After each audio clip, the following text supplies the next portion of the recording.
그는 또 금실과 청색, 자색, 홍색 실과 가늘게 꼰 배실로 에봇을 만들었으되 금을 얇게 쳐서 오려서 실을 만들어 청색, 자색, 홍색 실과 가는 배실에 섞어 정교하게 짜고 에봇에는 어깨바지를 만들어 그 두 끝에 달아 서로 연결되게 하고 에봇 위에 에봇을 매는 띠를 에봇과 같은 모양으로 금실과 청색, 자색, 홍색 실과 가늘게 꼰 배실로 에봇에 붙여 짰으니 여호와께서 모세에게 명령하신 대로 하였더라.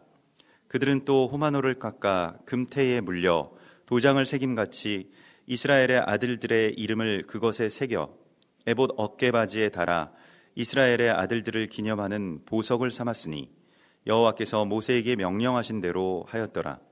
그가 또 흉패를 정교하게 짜되 에봇과 같은 모양으로 금실과 청색, 자색, 홍색 실과 가늘게 꼰 배실로 하였으니 그것의 길이가 한 뼘, 너비가 한 뼘으로 네모가 반듯하고 두 겹이며 그것에 네 줄 보석을 물렸으니 곧 홍보석, 황옥, 녹주옥이 첫 줄이요 둘째 줄은 석류석, 남보석, 홍마노요 셋째 줄은 호박, 백마노, 자수정이요 넷째 줄은 녹보석, 호마노, 벽옥이라 다 금태에 물렸으니 이 보석들은 이스라엘의 아들들의 이름 곧 그들의 이름대로 12이라 도장을 새김같이 그 12지파에 각 이름을 새겼으며 그들이 또 순금으로 노끈처럼 사슬을 따 흉패에 붙이고 또 금태 둘과 금고리 둘을 만들어 그 두 고리를 흉패 두 끝에 달고 그 따은 두 금사슬을 흉패 끝 두 고리에 꿰매었으며 그 따은 두 사슬의 다른 두 끝을 에봇 앞 두 어깨바지에 금태에 매고 또 금고리 둘을 만들어 흉패 두 끝에 달았으니 곧 그 에봇을 마주한 안쪽 가장자리에 달았으며 또 금고리 둘을 만들어 에봇 앞 두 어깨바지 아래에 매는 자리 가까운 쪽 곧 정교하게 짠 에봇 띠 위쪽에 달고 청색 끈으로 흉패 고리와 에봇 고리에 꿰어 흉패로 정교하게 짠 에봇 띠 위에 붙여서 에봇에서 벗어지지 않게 하였으니 여호와께서 모세에게 명령하신 대로 하였더라. 아멘. 이번 주에 토라포션 이 페쿠데이의 말씀에서 주님께서는 우리에게 계산하라라고 하는 그러한 그 명령을 주십니다. 이 그 계산한다라고 하는 것. 그래서 우리가 그냥 숫자를 따져보고 숫자의 어떤 득실을 이렇게 아는 것이 아니고 그 계산한다라고 하는 것은 이 하나님의 명령으로서 우리 가운데 무엇을 하라고 말씀하시는 것이냐면 하나님께서 우리를 계수하신 것과 같이 우리도 또한 이 땅 가운데서 주님의 거룩한 몸을 이 몸의 어떤 그 지체들을 이 모든 물목, 여기서는 물목이라고 이렇게 나와 있는데 모든 것을 계산하라라고 하는 여기서 계산한다라고 하는 그 뜻은 그 찾아간다 혹은 돌보다, 권고하다라고 하는 그런 뜻입니다. 그래서 그냥 단순히 숫자를 아는 것에 그치는 그 계산이 아니고 목자가 양들을 그렇게 세고 그 수요를 계산한다라고 하였을 때에는 그것은 양들의 안위를 살피고 또 그 양들을 보호하기 위한 그 자신의 어떤 방법이었던 것과 같이 돌보는 방법이 그 계산에 들어가는 것과 같이 그렇게 그 주님의 몸을 계수하라라고 말씀을 하십니다. 이 계수한다라고 하는 말이 계산한다라고 하는 말이 우리가 어제도 나누었던 것과 같이 창세기에서 창세기 21장에 여호와께서 말씀하신 대로 사라를 돌보셨고 여호와께서 말씀하신 대로 사라에게 행하셨으므로 사라가 노년에 임신하였다라고 하는 창세기 21장의 말씀에서 여호와께서 말씀하신 대로 사라를 돌보셨고라고 번역된 말이 바로 이 파카드 곧 그 계수하다라고 하는 말과 같은 단어를 그곳에 쓰고 있습니다. 그래서 우리가 주께서 이 출애굽기 38장 21절에서 이 제사장이 그러니까 아론의 아들 이다말이 모세의 명령대로 계산하였다라고 하는 그 제사장이 이 계산을 하는 것을 우리 가운데 보여주시고요.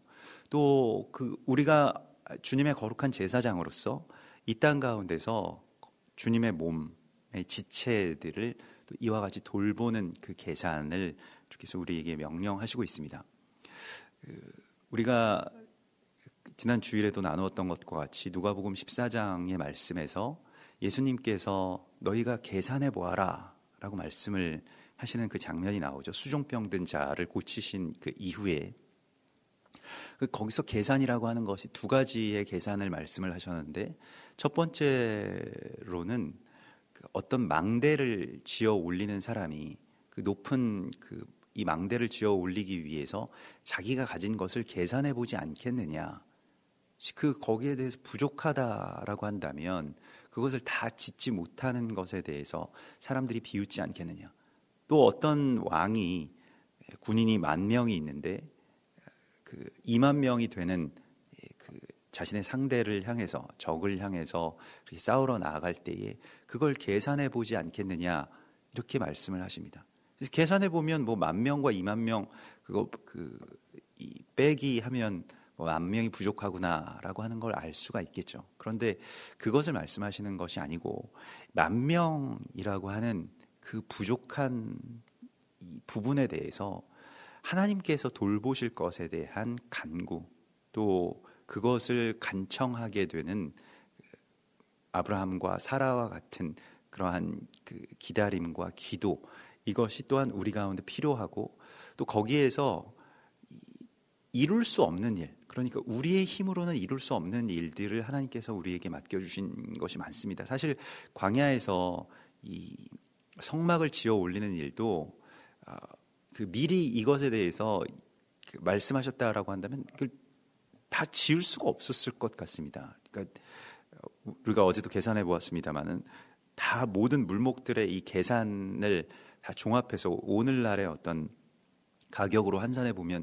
688억 정도가 된다라고 하는 것을 우리가 어제도 나눴던 것과 같이, 이게 광야에서 도망자들 신세인 난민들이 이런 장막을, 그것도 자신들을 위해서가 아니라 하나님을 위해서, 또 하나님의 명령에 따라서 이러한 것을 만들 수 있다라고 하는 것은 일종의 기적이라고 할 수가 있겠습니다.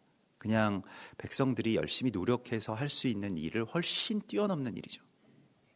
이 사람들이 애굽에서 노예였던 사람들이고, 그리고 광야에서도 여러 가지 문제와 분열과 또 이 전투 가운데 시달렸던 사람들인데, 시내산 자락에서 이러한 거룩한 성막을 만든다라고 하는 것이 결과적으로는 출애굽기의 마지막 결론이 됩니다. 그러니까 마지막 이 출애굽기의 이야기는 하나님께서 노예되었던 백성들을 끌어내셔서 광야에 들어오게 하시고, 또 광야에서 그냥 떠도는 것이 아니라 성막을, 거룩한 그리스도 예수와의 몸을 이루게 하시는 것으로 출애굽기가 이제 맞춰지게 되죠. 우리가 하나님으로부터 구원을 받는다라고 하는 것에 있어서 그 구원의 표징으로서 그리스도 예수와의 몸을 이루는 것이 우리가 구원을 이루게 되는, 또 구원의 어떤 이 목적지인데, 그리스도 예수와의 몸을 이룬다라고 하는 것이 무엇인지를 우리에게 다시 한번 계산해보고, 또 그게 나의 능력이나 혹은 인격이나 또 상황이나 주변의 어떤 사람들이나 이걸 이루기가 불가능하다라고 하는 어떤 그런 계산들이 대부분 나오게 됩니다. 그래서 이거 어떻게 이룰 수 있느냐라고 할 때 사실 이렇게 계산해보고 저렇게 계산해보고, 또 이렇게 하면 되지 않을까, 저렇게 하면 그래도 이걸 할 수 있지 않을까라고 하는 그 사모하는 마음을 품게 되는 것까지가 계산에 들어가는 것입니다. 계산이라고 하는 것은 그 부족한 것을 내가 깨닫는 것, 그리고 그 깨달은 그 부족한 것에 대해서 이제 하나님 앞에 간청하고, 하나님 지금 상황은 이런 상황입니다. 어떻게 할 수 없고 어찌 할 수 없는 상황 속에 우리가 있습니다. 계산해 보니 이렇게 되었습니다. 그러나 주께서 이 일을 이루실 줄을 우리가 믿음으로 선포하면서, 또한 그 계산 가운데는 우리가 누가복음 14장에서 예수님께서 말씀하신 그 계산에는 오늘 하나님께서 이스라엘 백성들에게 또 특별히 제사장 이다말에게 계산하라라는 그런 명령 가운데는 주님을 대신해서 이 땅의 사람들을 돌보라라고 하는 그러한 이 지상의 주의 거룩한 제사장 된 자들에 대한 명령이기도 합니다. 이렇게 되면 어떤 일들이 있냐면 우리가 그 행한 것에 100배, 1000배, 10,000배의 이제 그 채워주심으로 또 보상으로 우리 가운데에 이 일들을 이루게 해주시는 것입니다. 그러니까 너희가 예수님께서도 그 계산해 보라, 그 계산하는 것에 대해서 말씀을 하시면서 그 끝에 무슨 말씀을 하십니까? 소금이 맛을 잃으면 무엇에 쓸 수 있겠느냐라고 말씀을 하십니다. 그러니까 그 계산에는 내가 이제 내 힘을 가지고 내가 이렇게 계산해 보니까 이건 될 거고 이건 안 될 거고 해서 그렇게 살아가는 것은 그냥 일반적인 하나님 없는 사람들의 삶입니다. 그냥 상식적인 선에서 살아가는 거죠. 우리가 계산해 보면 우리가 살 수 있는 또 사라가 아이를 낳을 수 있는 그런 힘이 없지만은 그러나 우리가 주를 대신해서 이 땅 가운데서 사람들을 돌보고 또 권고하고 찾아갈 때 주님께서는 또한 우리가 우리 안에 있는 그 힘을 훨씬 넘어서는 하나님의 능력으로 또 하나님의 도우심으로 살아갈 수 있도록 해주시는 것입니다. 이것이 하나님의 계산입니다. 세상의 계산을 뛰어넘는 하나님의 계산. 그래서 이것을 파카드, 페쿠데이라고 하는 것입니다. 그렇게 계산하라는 겁니다. 이전까지 계산 안 해본 것이 아닐 겁니다. 사람의 계산이 아니고 하나님의 계산이 어떻게 하는 것인지를 우리에게 배우라고 말씀을 하시고 있습니다.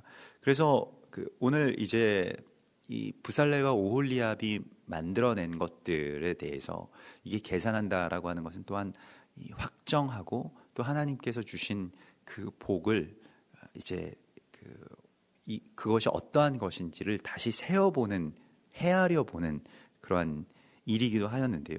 그래서 무엇을 하나님의 말씀하신 대로 이 모든 것들이 되었더라라고 하는 이 무엇을 만들고 우리가 성막의 그런 그 각종 기구들, 그 거룩한 제사장의 옷을 만드는 그 일에 대해서 그 모든 것을 이제 이렇게 하고 그래서 오늘 5절에 보면 여호와께서 모세에게 명령하신 대로 하였더라. 명령하신 대로 하였더라라고 하는 것이 또한 계산의 이 뜻이기도 합니다. 그러니까 우리가 이 파카드라고 하는 것이 권고하다 또한 뭐 숫자를 헤아리다 계산하다 이런 뜻도 있지만은 맡기다 위임하다라고 하는 그런 뜻이 있습니다. 그래서 하나님의 말씀을 내가 받아서 그대로 행하는 것, 그것을 이제 계산이라고 할 수가 있겠습니다. 계산은 우리가 뭐 계산이 틀리면 안 된다, 계산을 정확해야 된다라고 하는 그런 생각을 가지고 있죠.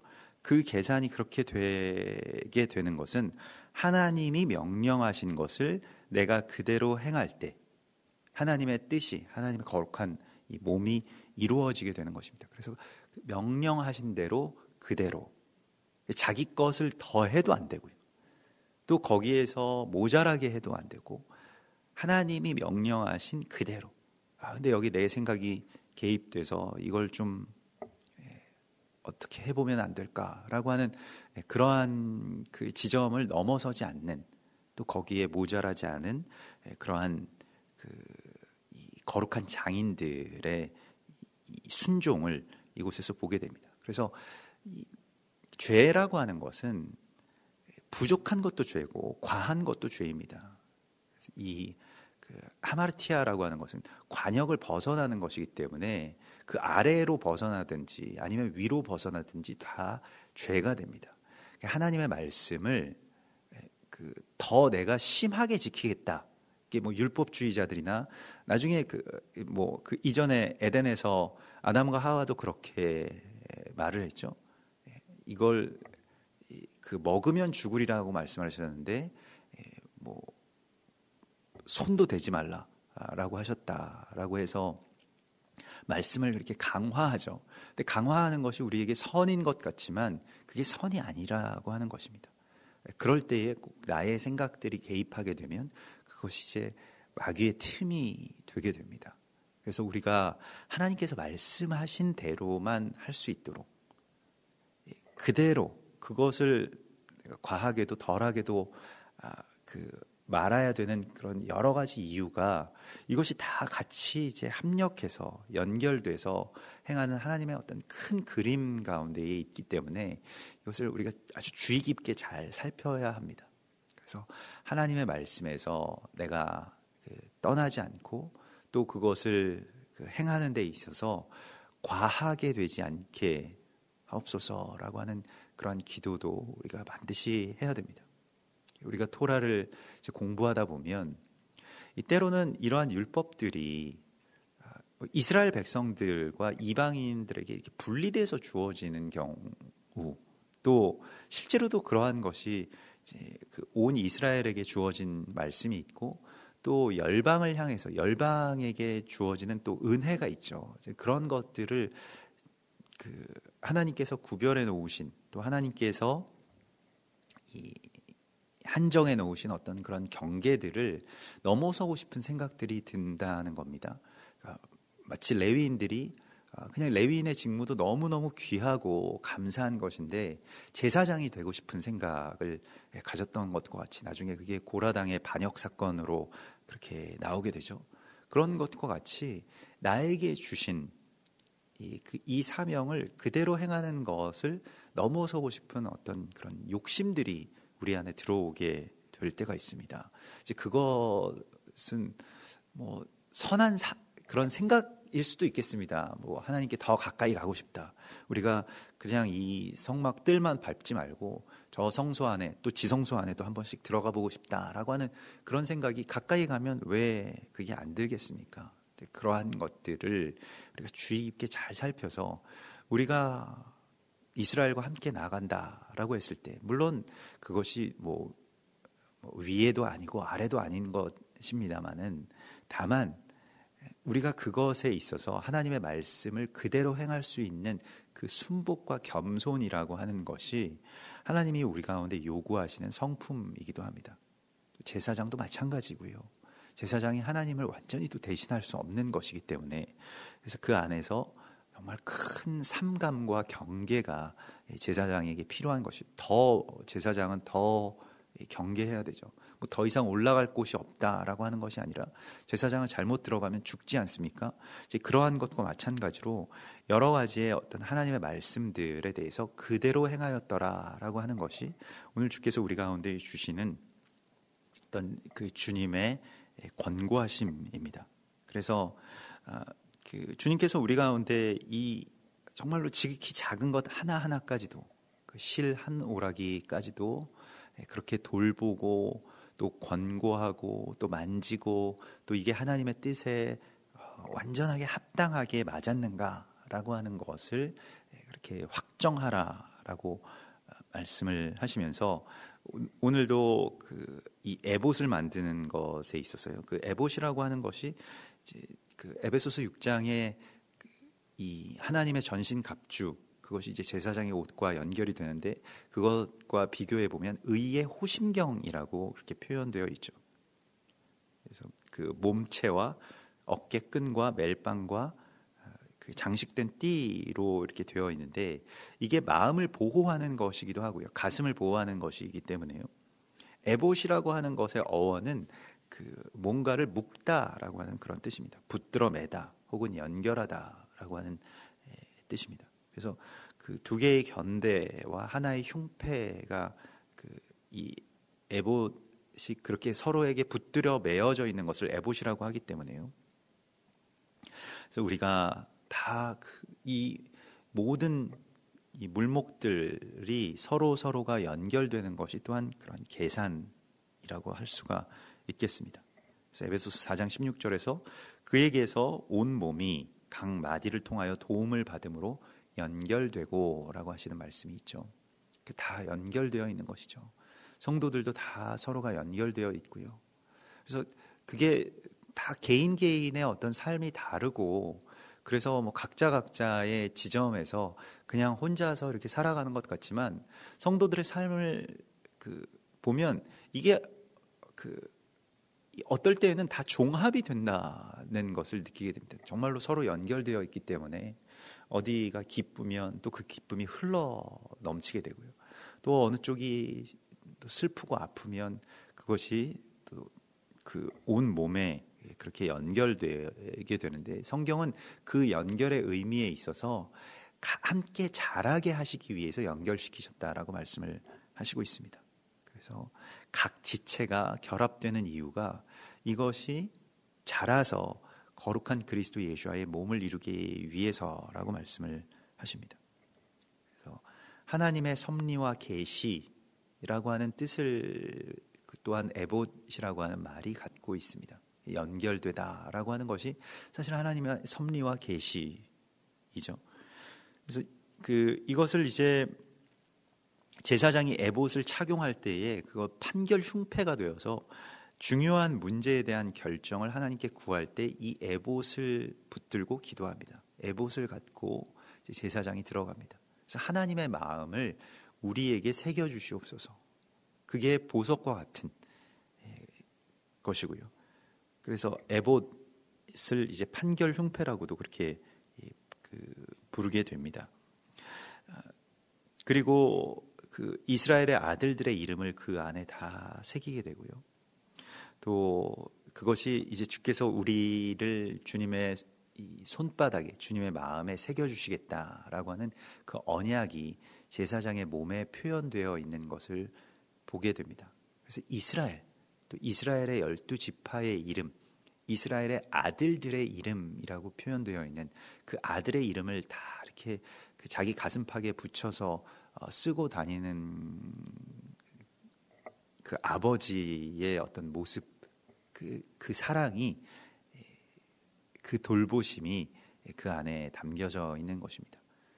그래서 그리스도 예수께서 교회를 사랑하시는 것과 같이 또 그리스도 예수께서 이스라엘을 품고 또 이스라엘을 사랑하시고 이스라엘이 그의 그 아픈 손가락이고 어쩌면 집 나간 장자이고요.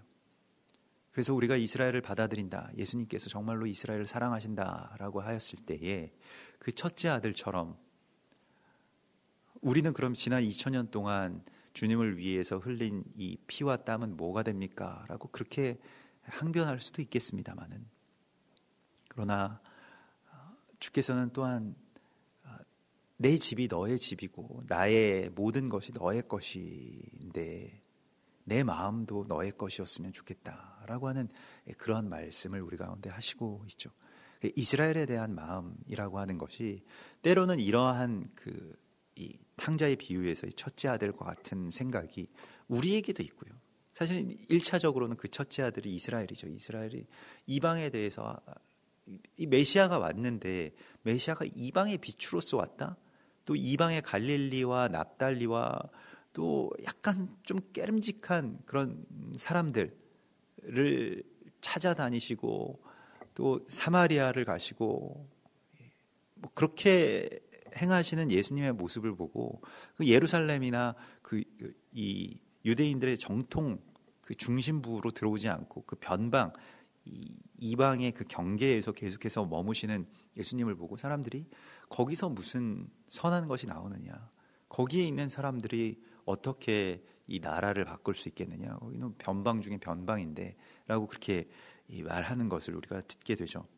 그래서 주께서 주님의 마음에 품으신 이스라엘에 대해서 우리에게도 이 에봇을 받으라고 말씀을 하십니다. 이스라엘의 12 아들들의 이름을 너희의 마음에도 새기라고 말씀을 하십니다. 이것이 우리의 마음 가운데 새겨지고 그것이 우리가 그리스도 예수께서 사랑하시는 그 이스라엘을 향한 그 마음을 함께 품는 것이 아버지의 참된 아들이 되는 길임을 우리가 오늘 이곳에서 보아야 할 것입니다. 그래서 또한 우리의 마음, 그것으로 이 흉배로 우리의 마음을 지키라고 말씀을 하십니다.